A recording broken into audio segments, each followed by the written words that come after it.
الحمد لله نحمده ونستعينه ونستغفره ونعوذ بالله من شرور أنفسنا ومن سيئات أعمالنا من يهده الله فلا مضل له ومن يضلله فلا هادي له ونشهد أن لا إله إلا الله ونشهد أن محمدا عبده ورسوله أما بعد فأعوذ بالله من الشيطان الرجيم بسم الله الرحمن الرحيم يا أيها المدثر قم فأنذر وربك فكبر وثيابك فطهر صدق الله العظيم.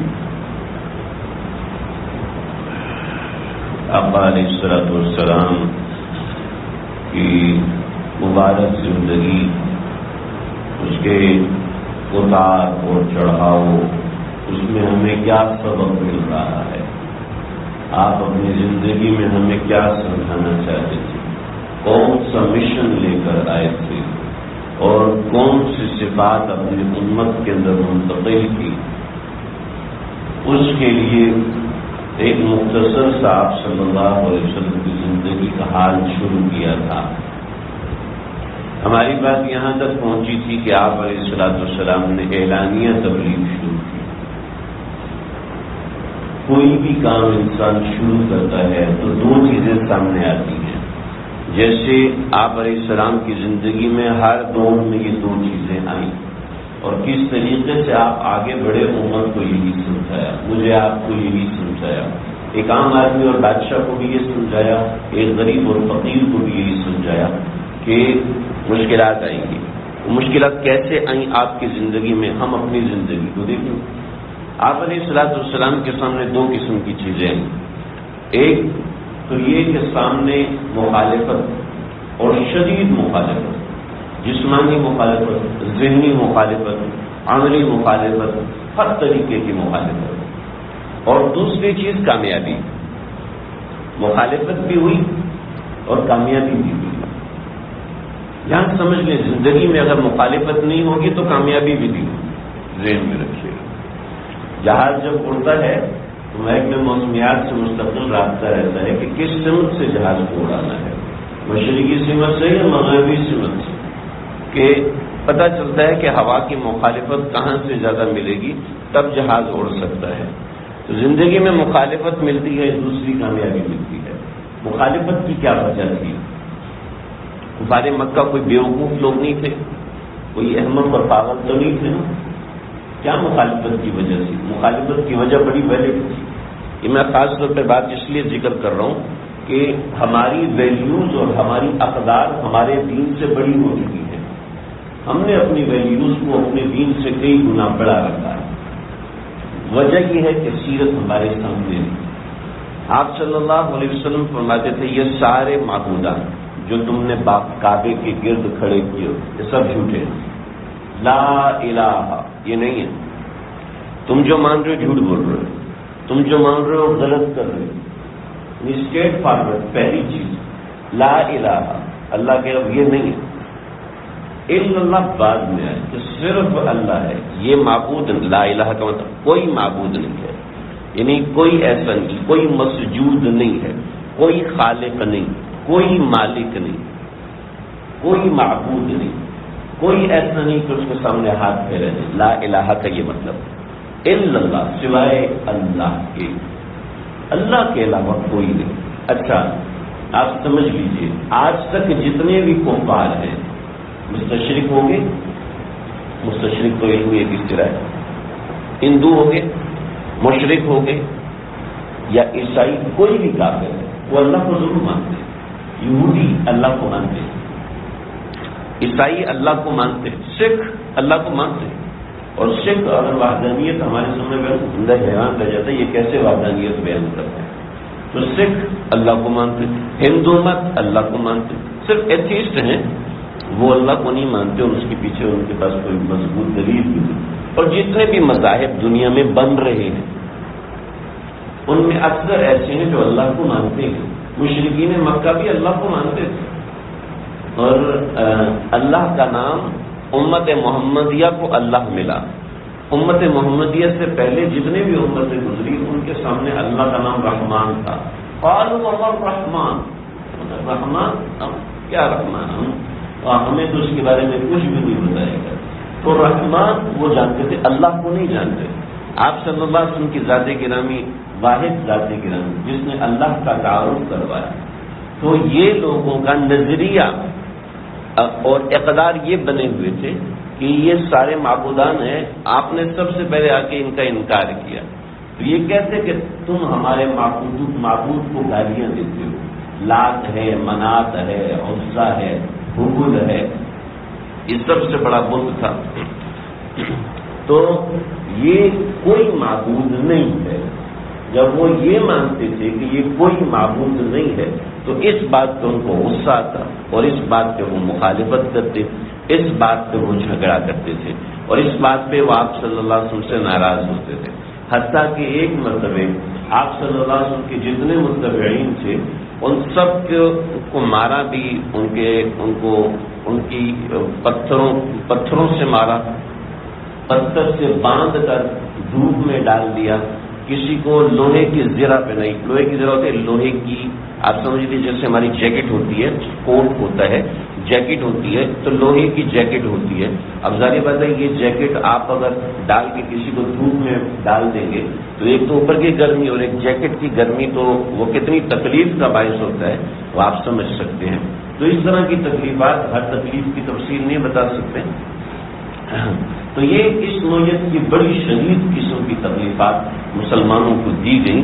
حتیٰ کہ حضرت عمار ابن یاسر رضی اللہ عنہ ان کی والدہ کو ایک ٹانگ ایک اونٹ سے باندھی، دوسری ٹانگ دوسری اونٹ سے باندھی اور جسم کو چیر دیا گیا. یہ ایسی شدید تکلیف. اسلام کی پہلی شہید ام عمارہ رضی اللہ تعالیٰ عنہا یہ اسلام کی پہلی شہید ہیں کہ ان کو اسلام کی وجہ سے شہید کر دیا گیا. اور مسلمانوں کی اجازت نہیں تھی کہ تم نے مقابلہ کرنا ہے، مسلمانوں کی اجازت نہیں تھی کہ تم نے کچھ ایسا کرنا. اس کے ساتھ زبانی تکلیف بھی شدید دی گئی، لیکن ان تکالیف کے ساتھ ساتھ کچھ کامیابیاں بھی ہاتھ آئیں اور عجیب و غریب قسم کی کامیابیاں ہیں. جیسے آپ صلی اللہ علیہ وسلم کو ایک مرتبہ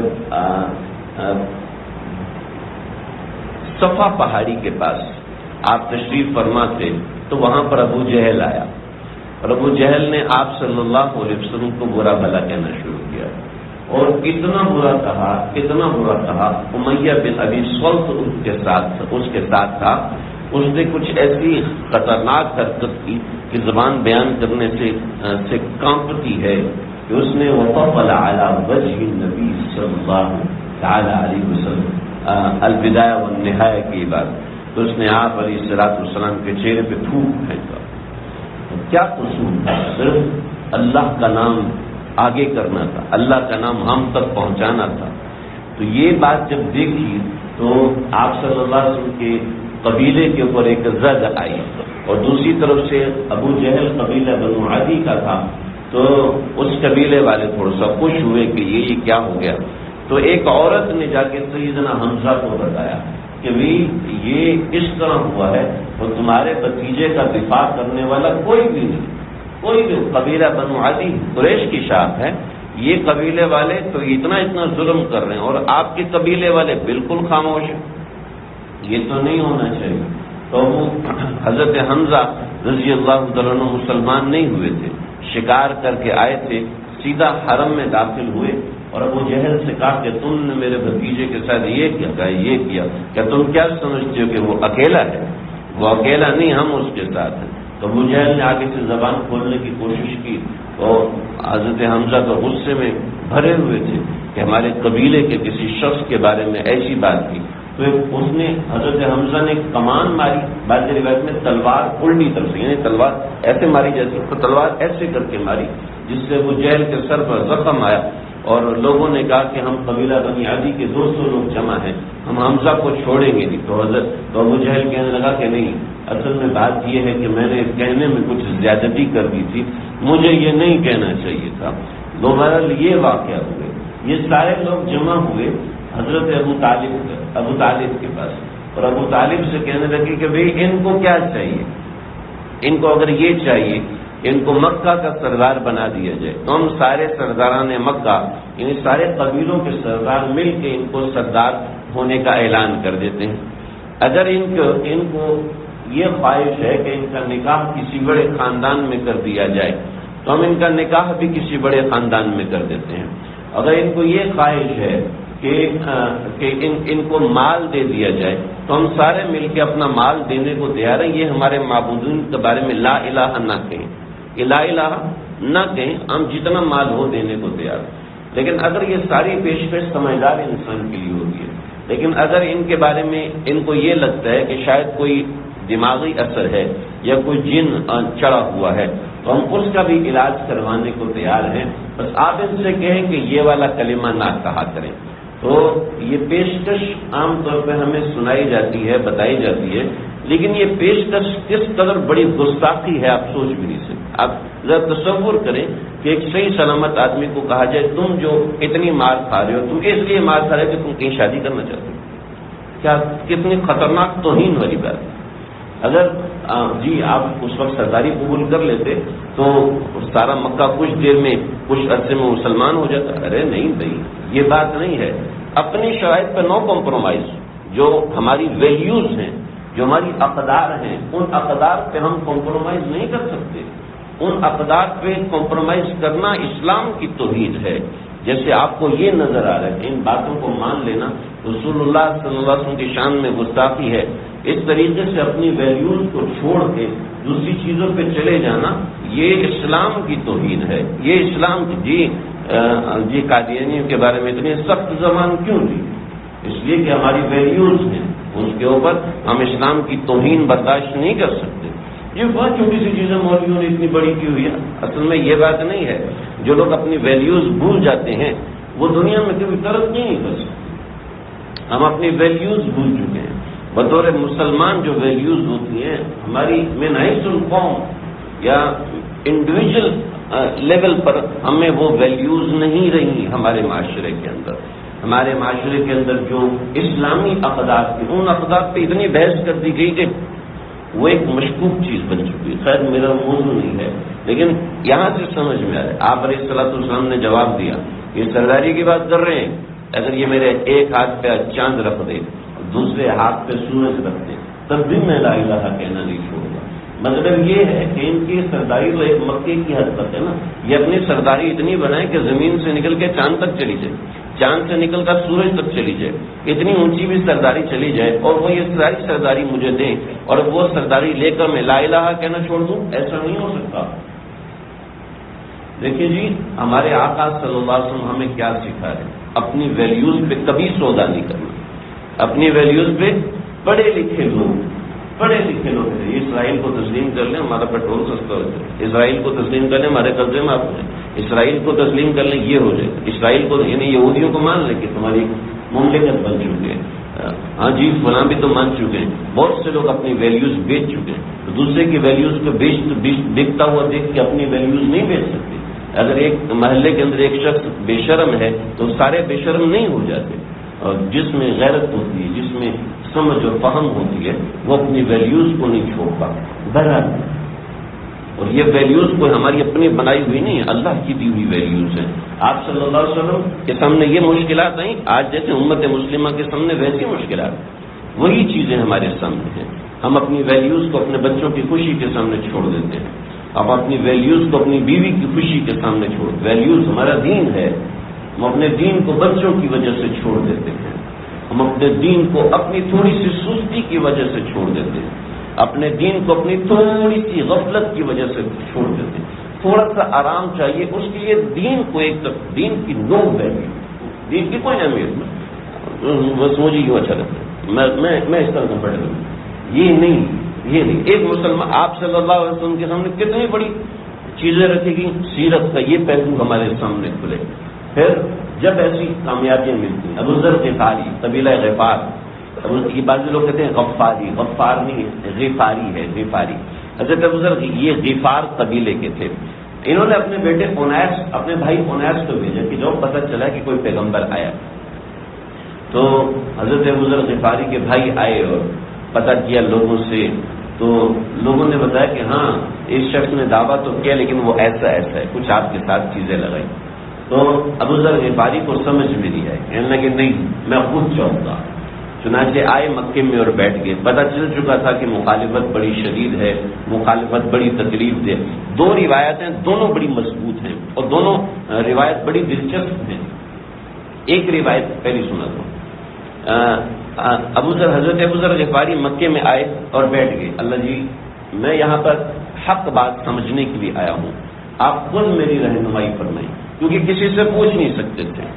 چنانچہ وہاں بیٹھے ہوئے ہیں تو کچھ عورتیں آئیں تو وہ اصاف اور نائلہ کی پوجا کریں. اصاف اور نائلہ یہ دو بت ہیں، یہ کعبۃ اللہ میں رکھے ہوئے تھے، اور یہ ہوا ایسے تھا کہ ان دونوں نے کعبے کے اندر جا کے بدکاری کی تھی تو اللہ نے ان دونوں کو پتھر کا بنا دیا.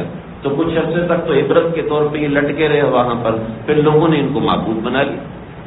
ان کے سامنے منتیں پوری ماننے لگے. منتیں پوری ہوئی تو سمجھ لیجیے ہماری تو منت، ہمارا تو کام نکل گیا، ہمارا تو پیمنٹ پھنسی ہوئی تھی پوری ہو گئی. واقعی پہنچی ہوئی سرکار ہے جناب، اور پیمنٹ نکل گئی. اتنا کچا ہمارا دینا، چند پیسوں کی وجہ سے ہم اپنا دین، اپنا نظریہ، اپنا عقیدہ تبدیل کر دیتے.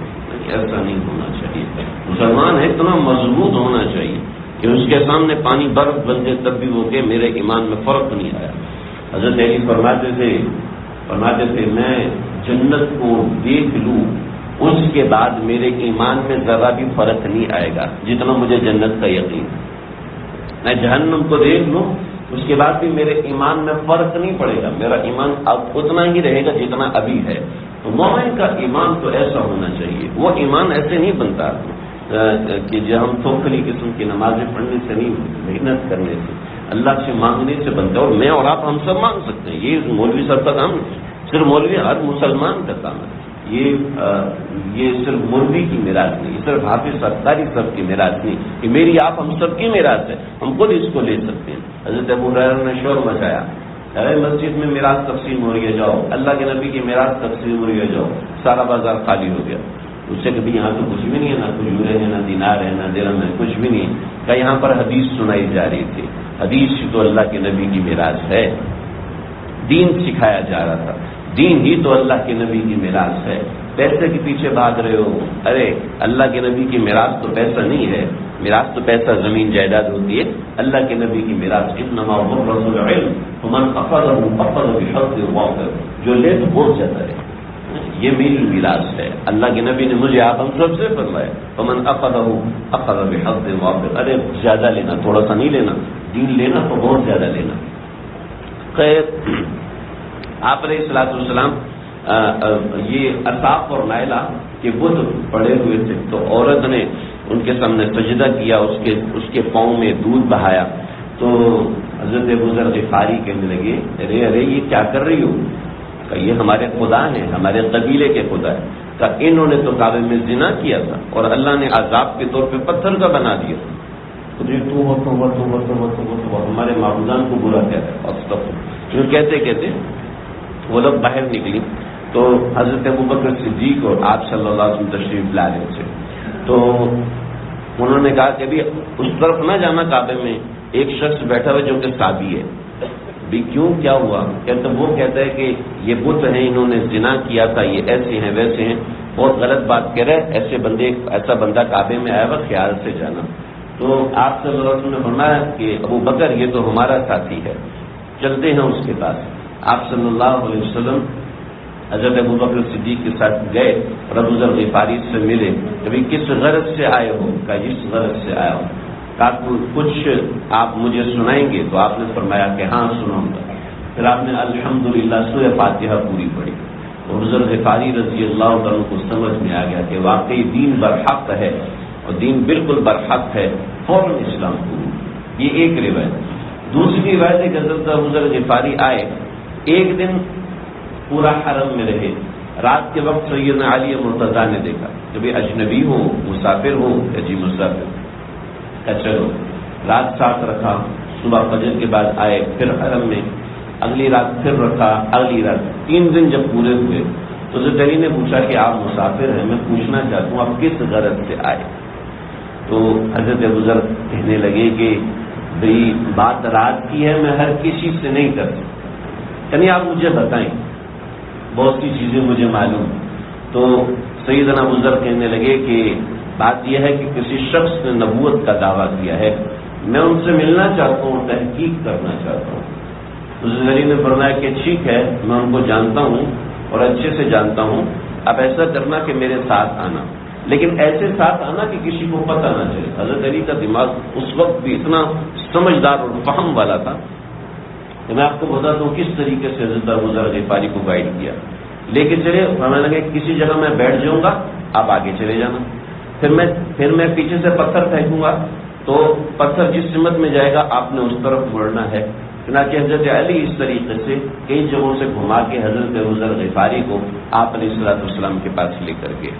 جب آپ صلی اللہ علیہ وسلم کو دیکھا، ملاقات ہوئی، تو آپ کہا یا رسول اللہ آپ کیا کلام کرتے ہیں؟ تو آپ نے فرمایا نحمدہ ونصلی ونستعینہ ونستغفرہ ونعوذ باللہ من شرور انفسنا یہ خطبہ مسنونہ جو ہے عام طور پر نکاح میں پڑھا جاتا ہے یا پھر ویسے خطبہ پڑھا جاتا ہے، آپ نے یہ کلمات پڑھے تو حضرت ابو ذر غفاری اشک کر اٹھے اور فوراً آپ کے ہاتھ اسلام قبول کیا اور کہنے لگے کہ یا رسول اللہ مجھے اجازت دیں کہ میں حرم میں جا کے اعلان کروں۔ آپ نے فرمایا نہیں، ابھی تم نہیں جا سکتے حرم میں، لہٰذا ابھی تم اپنے قبیلے میں واپس چلے جاؤ اور وہاں جا کے اسلام کی تبلیغ کرو، جب ہمیں راستہ کھلتا ہوا معلوم ہوگا تو تم اپنے قبیلے کو لے آنا۔ چنانچہ جب آپ صلی اللہ علیہ وسلم ہجرت مدینہ کر گئے تو حضرت ابو ذر غفاری اپنے پورے قبیلے کو لے کر آئے اور کئی سینکڑوں لوگوں نے آپ صلی اللہ علیہ وسلم کے ہاتھ پر اسلام قبول کیا، مشرف میں اسلام ہوئے اور اسلام کے پرچاری بن گئے۔ تو ایسے کامیابیاں بھی ملی۔ سیدنا عمر ابن خطاب کو پتہ چلا کہ ابو جہل نے 100 اونٹ کا اعلان کیا۔ حضرت عمر اور ابو جہل ان دونوں کے لیے اللہ کے نبی نے دعا کی۔ حضرت عمر کا واقعہ میں انشاءاللہ آئندہ ذکر کروں گا، وقت نہیں، میں ایک چھوٹی سی بات ذکر کروں۔ آپ صلی اللہ علیہ وسلم نے اللہ رب العزت سے عمر ابن حشام یعنی ابو جہل اور عمر ابن خطاب ان دونوں کے لیے دعا کی تھی، اے اللہ ان دونوں کے ذریعے سے، ان دونوں میں سے کسی ایک کے ذریعے سے اسلام کی تائید فرمائیے۔ اللہم اید الاسلام باحد العمرین، اے اللہ دو عمر، عمر ابن حشام اور عمر ابن خطاب، ان دونوں میں سے کسی ایک کے ذریعے سے آپ اسلام کی تائید کی۔ محدثین فقہا حضرات کہتے ہیں ابو جہل کو اسلام نہیں ملا لیکن حضرت عمر کو اسلام ملا۔ ابو جہل بھی شراب پیتا تھا، حضرت عمر کے ساتھ بھی یہ وصف تھا۔ ابو جہل بھی اسلام کی مخالفت کرتا تھا، حضرت عمر میں بھی یہ وصف تھا۔ کوٹ مارتے تھے اپنی لونڈی کو جو مسلمان ہو گئی تھی، کوٹ مارتے۔ حضرت عمر وہ گناہ کر چکے جو گناہ کائنات میں کوئی نہیں کر سکتا، کوئی بڑے سے بڑا قاتل، وہ پیغمبر کے خلاف آج تلوار نہیں اٹھا سکتا۔ دنیا کا شرک کے بعد سب سے بڑا گناہ کسی پیغمبر کے خلاف تلوار اٹھانا ہے۔ حضرت عمر وہ گناہ کر چکے، لیکن پھر اسلام کی دولت کیوں نصیب ہوئی؟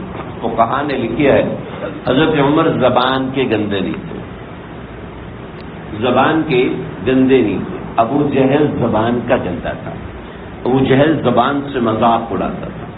یاد رکھو، اگر کوئی بھی کام، کوئی بھی تحریک آپ کو اچھی نہیں لگتی، کوئی بھی شخص آپ کو اچھا نہیں لگتا، مخالفت کرو، اس کے خلاف کھڑے ہو، لیکن زبان سے گستاخی نہیں کرنا۔ عزت ادب کے دائرے میں رہ کے مخالفت کریں، اختلاف کریں اور خوب ڈٹ کے اختلاف کریں، لیکن زبان گندی نہیں کرنا، زبان کے ساتھ گالیاں دینا، زبان کے ساتھ ایسے جملے اور پھپتیاں کسنا، یہ اہل اسلام کا طریقہ نہیں ہے۔ لہذا حضرت عمر کو اسلام ملا، زبان کی گندی نہیں تھی۔ ابو جہل کے لیے بھی دعائیں نبی تھی، لیکن زبان کی گندگی اور دل کی بے ادبی ایسی آئی کہ اس نے کفر کا ایسا پرچم اس کے اوپر گاڑا کہ مرتے وقت بھی وہ یہی کہہ رہا تھا کہ میرا سر اونچا کاٹنا۔ انشاءاللہ آئندہ ذکر ہوگا۔ اللہ سمجھنے کی کرنے کی توفیق عطا